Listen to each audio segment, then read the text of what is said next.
Smart Business. Beberapa dari Anda mungkin pengen banget ya menjadi orang yang paling up to date, paling terdepan, baik itu misalnya fashion kah, model kah, atau apapun yang melekat di badan begitu ya. Bahkan itu gadget sendiri pengen yang terbaru. Nah, sekarang kita belajar bagaimana para businessmen ini, terutama di bidang fashion dan juga mode, itu bisa membaca tren bisnis, tren fashion yang sedang berkembang, dan akhirnya kok pas ya, ini yang sedang saya cari gitu di sekarang ini, kok bisa. Ini bisa menjadi inspirasi dan juga pelajaran bagi kita, terutama mungkin Anda, para pebisnis yang mendengarkan di kesempatan kali ini. Tasya Rustama akan menemani Anda, dan saya sudah bersama dengan Mas Fandi Adrianus. Beliau adalah CEO dari Vivinici. Halo Mas. Halo Tasya. Berjumpa lagi kita ya. Betul. Dalam podcast Smart Business. Kita mau tanya nih, penasaran banget. Aku sebagai konsumen begitu kan, ya kalau misalnya cari sesuatu, kok pas banget ya, misalnya ini yang lagi dicari, ini produknya ada juga, memang hype-nya ke situ. Ini para pebisnismen emang cenayang apa gimana sih? Bisa baca tren. Penasaran gimana caranya Mas Fandi begitu sebagai owner dari Vivinici untuk bisa ngebaca tren itu yang ada di masyarakat dan pas banget begitu momentumnya. Silakan. Oke, biasanya memang dari segi produk kita petain dulu. Ada rule biasanya 2080 gitu. Oke. Jadi SKU hero kita yang harus kita jaga. Karena memang kami bermain di marketplace. Jadi SKU hero yang penjualannya udah 1000 plus itu benar-benar harus dijaga. Dan biasanya memang yang laku itu adalah produk-produk yang basic. Yang memang menjawab kebutuhan customer itu sendiri. Yes.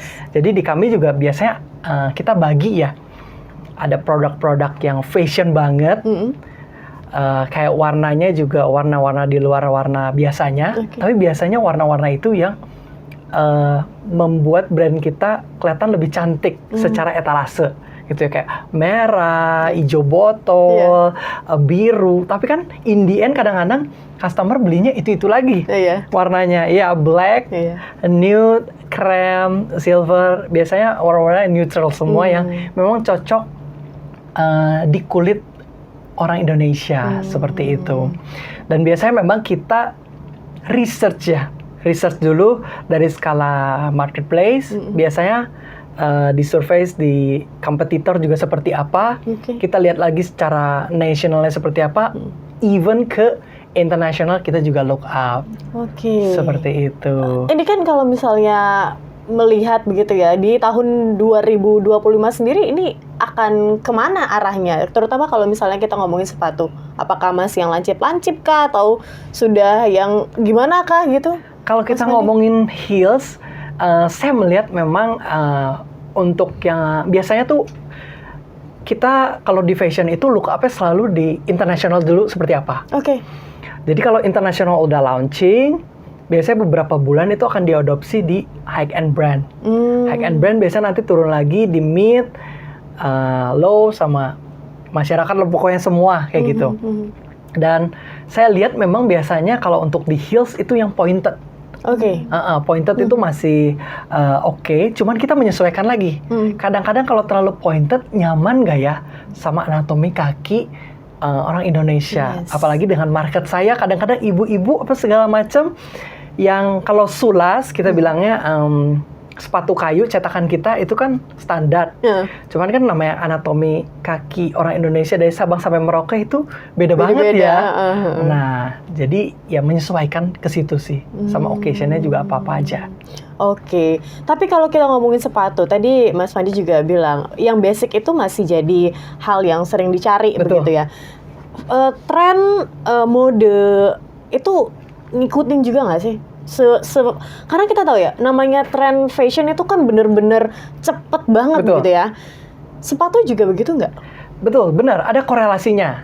Tapi kalau mau dibilangin market gitu ya, memang sepatu-sepatu yang laku itu kalau kita ngomongin heels, standarnya di heels yang 3 cm sampai 5 cm. Karena itu dari segi kenyamanan itu memang berbeda. Gitu ya, bisa all occasion tuh bisa masuk. Kantor bisa, ke undangan bisa. Tapi kalau misalnya mau lebih glam lagi, biasanya 7 cm, 9 cm itu lebih jadi jawaban. Tapi kan memang kurang nyaman lah. Yeah. Gimana pun kalau mau di-compare sama sneakers or sandal, biasanya heels itu jatuhnya memang ke lebih yang estetik. Iya. Gitu. Dan beda lagi ketika udah ngomongin pageant or runaway fashion. Oke. Nggak bisa tuh mau sepatu-sepatu yang di bawah 10 cm. Karena untuk show up, untuk show gitu ya, untuk dilihat orang, Harus minimal tinggi, biasanya ya. 13 cm. Wow. Gitu. Or jenjang gitu. Biar kelihatan ya tinggi Yes, semampai. betul. Oke, berarti Vivinci juga nggak cuma melayani market yang usual atau masyarakat biasa begitu ya, tapi juga ke pageant ya? Yes, saya mulai sadar ketika 2024 dan kita mulai banyak kolaborasi dengan brand lokal yang sungguh luar biasa ya. Jadi brand lokal kita juga keren-keren dan saya banyak belajar dari mereka. Kadang-kadang brand apparel ini dia kesulitan dari segi sepatunya. Disitulah Vivinci hadir dengan sister company kita punya self production. Jadi kita bisa mensupport kebutuhan brand identity dia seperti apa dan tematik dari show dia seperti apa. Jadi kita bisa bikin custom made buat mereka gitu. Jadi udah several brand juga yang udah kolaborasi dengan kita dan so many much more brand lagi untuk collab dengan Vivinci. Oke, baik.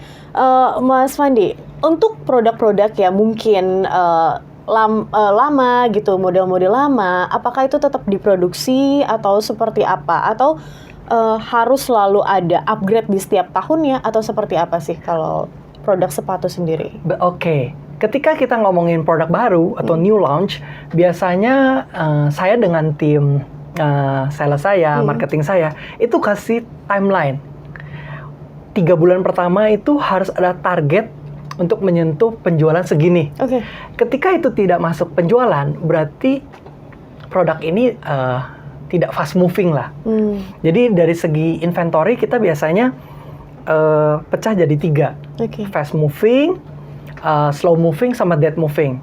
Kalau dead moving sama slow moving ini, kalau dead moving dulu, kalau dead moving itu udah pasti kita clearance. Karena sangat lambat sekali. Kalau yang slow ini masih punya chance ketika kita support dengan kita punya budget, bisa nggak dia dimasukin ke fast moving. Tapi biasanya kalau misalnya starternya aja udah lambat, ya kenapa harus terlalu disupport? Lebih baik fokus produk-produk yang memang laris aja fast moving. Jadi fast moving itu yang jadi cash cow-nya benar-benar harus dijaga banget tuh perputaran barang itu. Oke, berarti sekali produksi bisa berapa? Ya sekitar 200 kalau quantity. Karena kalau kita ngomongin sepatu itu udah pasti ngomongin size 36 sama 41. Kita udah ngomongin color yang biasanya rata-rata 3 color lah minimal. Jadi sekali SKU itu banyak. Tapi sebenarnya itu masih satu artikel yang sama. Contoh artikelnya Lily, ya banyak warnanya. Ada warna A, B, C dengan size 31 sampai 41. Seperti itu. Oke, karena kita tahu ya, smart listeners, namanya sepatu, baju itu bukan barang yang ada expirednya, ya kan? Itu bisa ada terus. Bahkan kalau misalnya ada momennya nanti udah yang ada suatu momennya nanti akan ikut lagi ke old fashion misalkan. Betul banget. Jadi misalnya produk-produk lama yang masih disimpan itu bisa dikeluarin lagi begitu kan ya Mas? Bisa jadi. Kita melihat pattern daripada sepatu itu, apakah memang masih oke atau tidak. Biasanya, saya masih ingat waktu 2020-an itu zaman-zamannya sepatu crunchies. Jadi dia yang ada rumah-rumah gitu, mirip banget sama ini. Tapi kan udah nggak booming lagi sekarang-sekarang ini. Jadi banyak memang tren-tren yang come and go seperti itu dan kita biasanya lumrah. Makanya Vivinci lebih tap in ke angle yang timeless aja, gitu. Karena timeless itu biasanya kita nggak bet di satu momen, gitu. Tapi lebih sustain, gitu. Biasanya kalau dari segi inventory, kita look up banget retail terutama ya, namanya inventory ratio. Oke. Atau di saya biasanya sebutnya sales stock ratio. Dalam waktu berapa bulan sih sebenarnya dengan stok kita ini barang kita habis. Oke. Makanya kita juga harus ngelihat lead time dari production. Misalnya contoh Lily. Yes. Produk ini tuh best seller kita.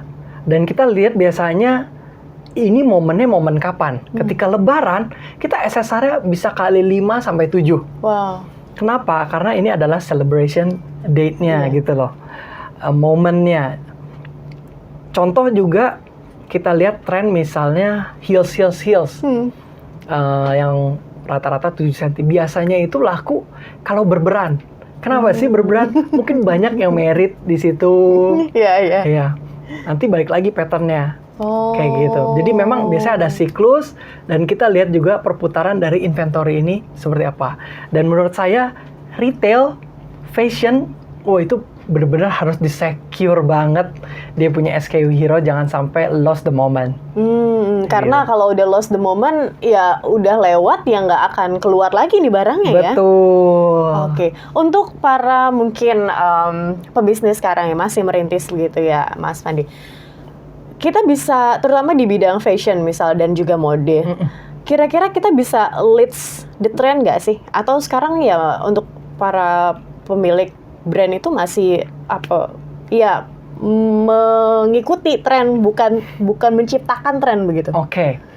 Ketika berbicara mengenai ikut tren atau tidak, sebenarnya berbicara mengenai branding sih. Menurut saya, ketika brandnya sudah kuat, dia punya masa yang loyal, udah punya base of community, biasanya apa yang disampaikan brand itu dia dimakan gitu ya. Bukan sepatunya ya, dimakan itu intinya secara campaign-nya. Tapi ketika kita masih punya budget yang merintis, masih sedang-sedang, biasanya memang kita lihat langsung skalanya internasional. Biasanya ada website seperti WGSN gitu ya. Biasanya itu divisi R&D lebih brainstorming ke skala yang internasional. Di situ dari big data sana, research sana, kita bisa ngelihat pattern color apa sih yang lagi tren gitu. Sepatu modelan apa yang akan dikeluarkan nanti gitu. Dan biasanya memang dari internasional kita lihat dari LVMH Group.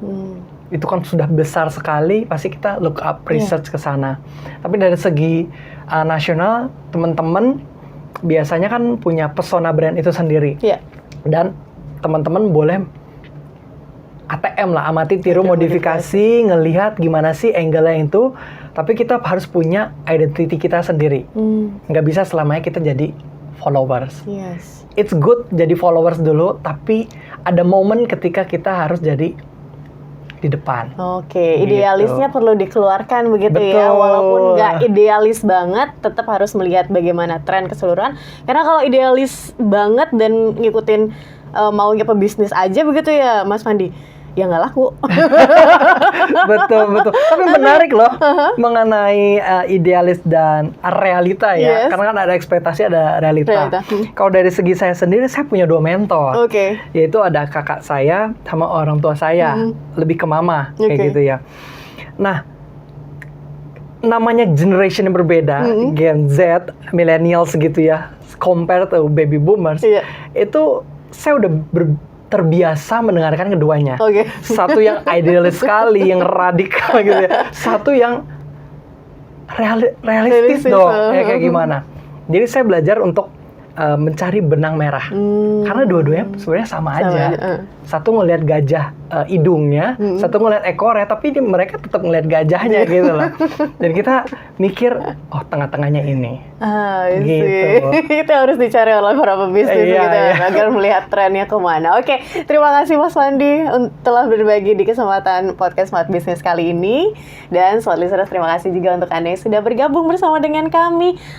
Lihat episode-episode lainnya ya, dan pelajari, dapatkan inspirasinya untuk keberlangsungan bisnis Anda.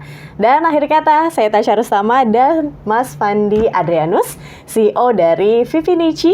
Kami pamit undur diri, terima kasih dan sampai jumpa. Smart Business. Lead you better.